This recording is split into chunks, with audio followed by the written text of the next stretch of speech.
Hi everyone, Janie here, along with my grandmother, whose name is Beverly. We took the day today to explore a fabulous estate known as Filoli Gardens. It is about 30 miles south of San Francisco. It has 16 acres of formal gardens. It was incredible. I cannot wait to show it all to you. I don't even think my videos will do it justice. If you live anywhere near these gardens, I encourage you to go visit, because even at this time, early March, not a ton of stuff was blooming, mostly daffodils, hyacinth, a couple of the cherry trees, a couple of the blossoms. It was still incredible. So we will definitely be back later this year so that we can experience the gardens and the house when everything is in full bloom, especially the rose gardens. I can't wait to show you all. We didn't see the blooms yet, but we are coming back so that we can see it in its full glory. It was still beautiful this time of year. There were bulbs galore. It was so beautiful. All the pots put everywhere. This is at the visitor center. This is at the beginning. We're not actually inside the gates yet of the estate, but you can see everything was just decked out even this time of year. So a little bit of background on the Filoli estates. Filoli was built for the Bourne family. William Bourne, who was a wealthy entrepreneur from San Francisco. He actually went to college in Cambridge, England, and that is where he got his inspiration for building these gardens. So these gardens do have quite an English influence to them, and you'll see once we get inside. You can kind of already see here with the topiaries and the sculptures, and just everywhere I turned, it was absolutely beautiful. So Filoli actually stands for fight, love, and live. And it was kind of the credo of William Bourne. I'm going to show you guys a plaque here in a second. So it's not anybody's name. It's just kind of the motto of the estate that we are at. I want to bring your attention to the fence that is just below this plaque here. It is a wattle fence. I couldn't believe it. Once I saw this, I thought, oh my goodness. Now, my wattle fence in my backyard looks nothing like this wattle fence. This wattle fence is absolutely gorgeous. And when I looked a little closer at it, I noticed that they had taken the whips and they had kind of bunched them together and then wrapped them around the sails. And so I think that that's what I'm going to try and do when I fix my wattle fence around my vegetable garden. It was gorgeous. It was absolutely gorgeous, and spoiler alert, they had a lot of other things made out of these whips further on into the garden. I'll show you all in a little bit. Once inside the gates of the estate, the first thing you see are this row of English plane trees that have had a pruning technique done to them called pollarding. Now, pollarding is a special pruning technique to keep the trees size controlled with design in mind. It is not the same as heading a tree. It is a specialized technique where you have to use hand pruners to prune the trees. And all the whips that they've pruned off of these English plane trees have been used for the wattle fences all around the estate, which I thought was incredible. And then the magnolia trees. I will get to those in a little bit, but they were gorgeous. So the first thing, once you walk through the row of the English plane trees, you come into the clock tower courtyard. And the clock tower courtyard, the estate has turned it into a type of nursery where they actually sell the varieties of plants that they have grown throughout the gardens. I loved this. I loved that they had, the selection of things that we saw, the beautiful things that we saw, we could bring it home ourselves. So my grandmother and I stopped here before we left. We had to get a cart just so that we could carry everything out to our car. More on that later. Right now, I want to take you into the gardens. This here, through this gate, is called the Sunken Garden. Yep, this is my reaction to this beautiful garden. It was so beautiful, sunken down into the ground with a pond in the middle and a fountain. I had to walk back out just so that I could give you guys one more look as I'm coming through the gate. I had to film it just a little bit better. So what they did just this past year, they actually switched out. They had been doing a lot of annuals here in the sunken garden, but because we've been going through such a drought here in California, they've actually decided to switch over a lot of those annuals for succulents. So if you look closely, you can see that there are succulents fit in with the rest of the flowers. They had a whole yellow theme going on here in the sunken garden. This was gated off, so I couldn't get any closer, and you know I was disappointed about that. As we continued along the pathway around the sunken garden, there were camellias galore. They were all in bloom and they were so incredibly beautiful. All different shapes, all different sizes, all different colors. They had Camellia japonicas, Camellia sasanquas. They were just beautiful. And it makes me so excited because I can imagine that my camellias are going to grow to be this big and this beautiful one day.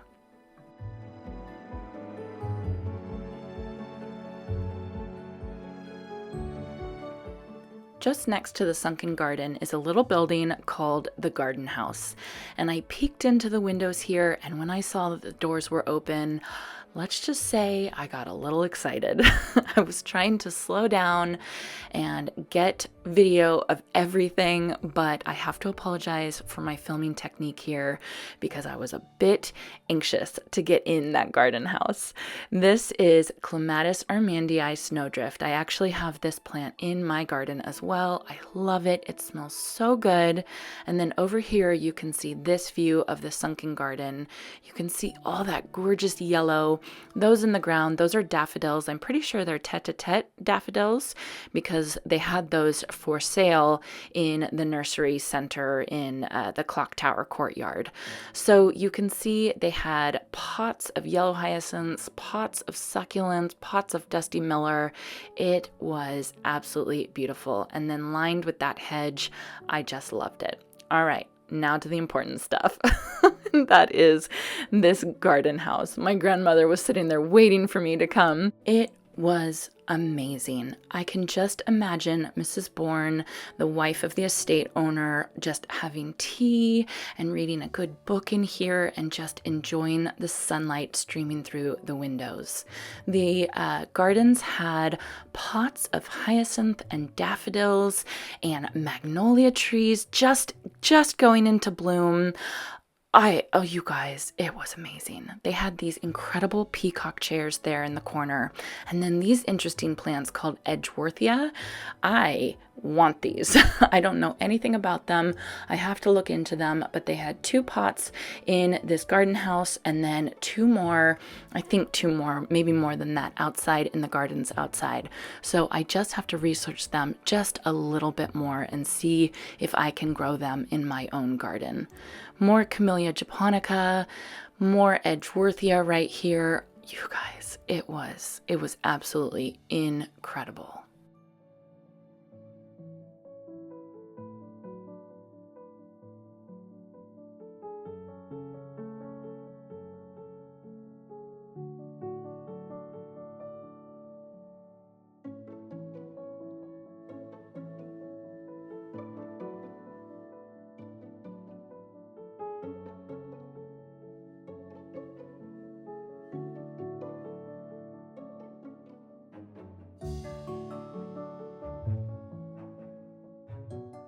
After the sunken garden and the garden house, we entered the walled garden. The walled garden is roughly an acre in size, and it's enclosed within 10-foot high brick walls. Then hedges are separating the walled garden into many smaller garden rooms, with each intended to be enjoyed as an individual experience. And boy, it absolutely was.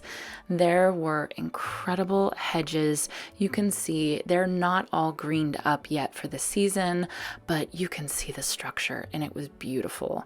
Roses everywhere. In this room, this hedged off room, these were the patio tree roses, and I can just imagine how incredibly gorgeous it's going to be once I come back in late June, early July.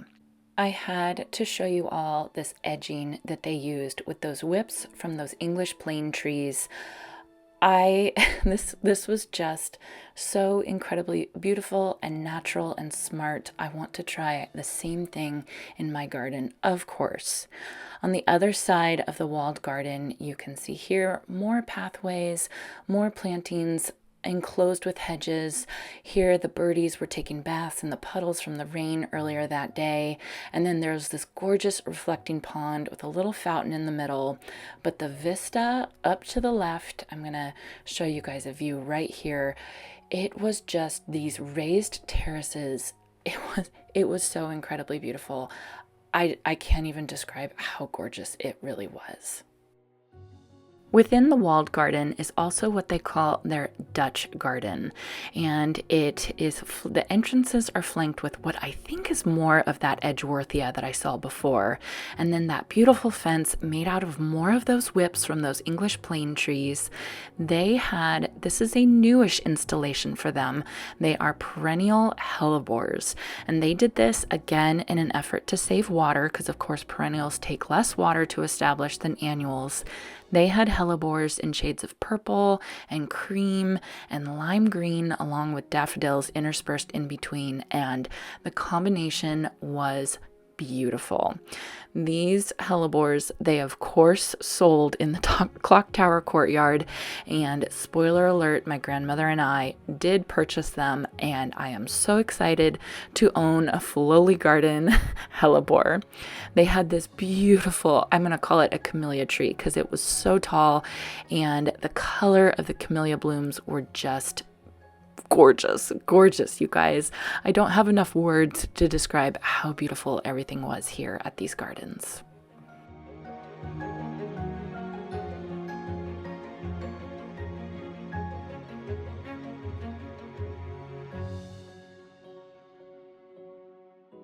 As you exit the walled garden through the 10-foot brick wall, you enter the rose garden. And this rose garden, it had over 500 different varieties of roses. Of course, they were not in bloom yet, but I was looking at all the labels. They have rows and rows and rows of the roses, everything labeled, everything is pruned and ready to go and starting to come out of dormancy. I cannot wait to come back. We were talking to one of the gardeners there, and they said coming in late June, early July is the time to see the roses. So we will be back, I promise. I could see that they had all different varieties, floribundas, hybrid teas, all different kinds of roses, and I cannot wait to see them this summer.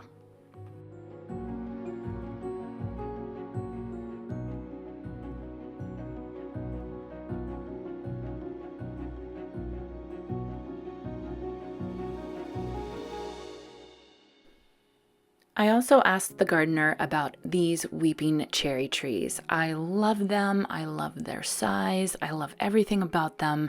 And I want one of them in my cottage garden in my home.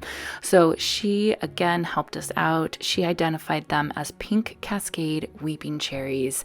And she gave us a really good tip about them. She said, if you're going to buy these, look for ones that were grafted at the bottom instead of closer to the top.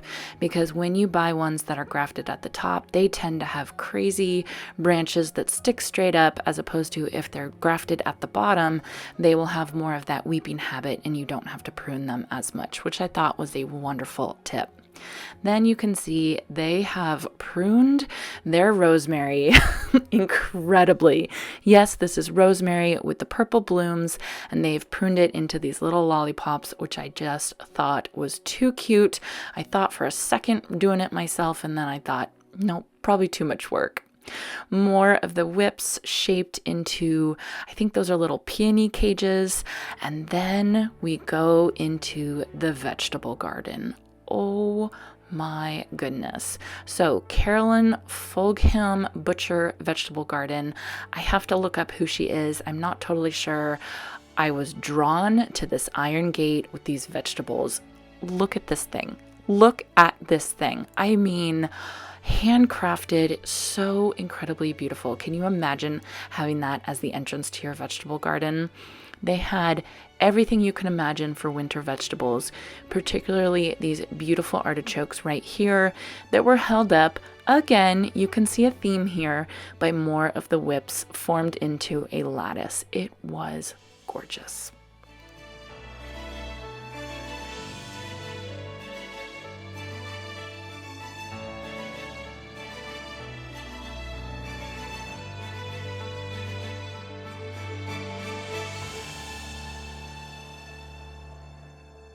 After the vegetable garden, we snuck around a little bit, saw some of the greenhouses and a bunch of pots with tulips that hadn't come into bloom yet, but I can only imagine once they come out, they're going to be beautiful.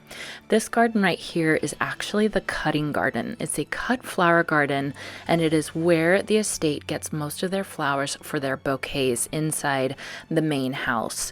After we finished our garden tour, we did a little tour of the house, and it was incredible.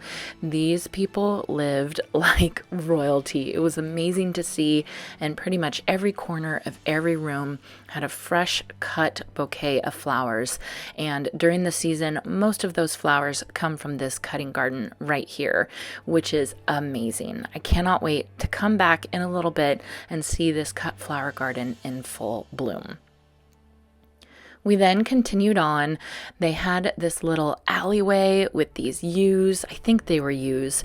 It was as far as the eye could see. It was absolutely incredible, and I can only imagine strolling down this area. I don't think they wanted people walking there, so we didn't go down that way, but it does lead to something called a high place, which is probably where the owners would sit and relax and take a look at the view of their garden.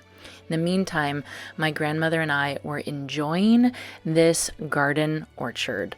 Oh my goodness, this is the one part in the video that I don't think I'm going to be able to capture appropriately on video. This was an entire meadow of daffodils interspersed in between these peach trees that were just starting to bud out. It was so beautiful, so romantic. It smelled wonderful, and it was just, when we were walking on this meandering pathway through the field, I was in heaven. I was absolutely in heaven, you guys.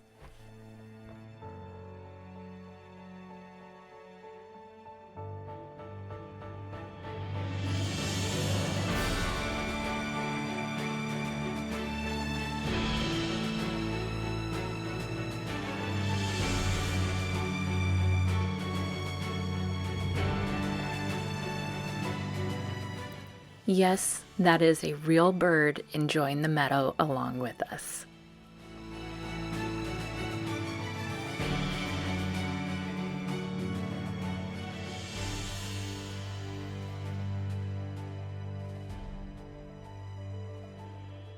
After the gardens, we decided to take a little bit of a break in the Quail Cafe for lunch. This was like eating in a greenhouse. They had these houseplants hung from the ceilings and light streaming in through the windows. It was beautiful and delicious. Then, of course, we got to the important stuff, which is shopping. We ended up coming back to the clock tower courtyard so we could do a little bit of plant shopping and a little bit of gift shop shopping. I ended up getting these purple hellebores that we saw in the Dutch gardens.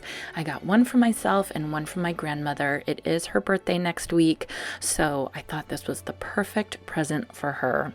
It was so fun to see all the plants that we had just seen around the Filoli Gardens for sale here, so you could take them home and have them in your garden. I can only imagine once everything is in full bloom, I bet they sell out almost every single day. I did find a Bartzilla Edo peony for sale, which obviously wasn't in bloom yet in the gardens, but I do have one of these in my own garden as well. So I was excited to see that, along with little lavender starts, rosemary, geraniums, and the tete-a-tete daffodils that we saw in the sunken garden. We then made our way into the clock tower gift shop, and gift shop does not describe this well enough. I wanted absolutely everything in there. There were gardening books, flower books, these beautiful butterfly. They were actually magnets that they had connected to the wire, the metal wire right there. They were so cute. Of course, I had to get a Filoli hat, so I'm sure you all will be seeing me wear that in some of my upcoming videos. My grandmother wanted one of these orchids. She had her eye on this one, and she did end up getting it along with the hellebores. And look at these chandeliers, you guys. Oh my goodness.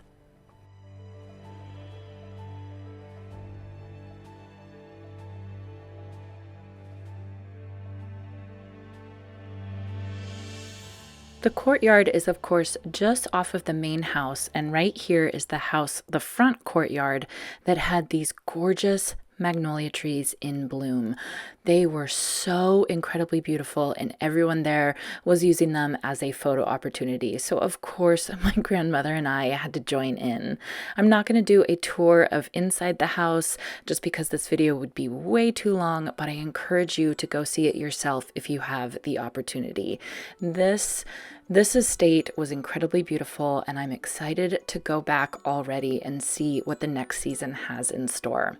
I hope you all enjoyed this, and I hope you all have a chance to get in your garden today.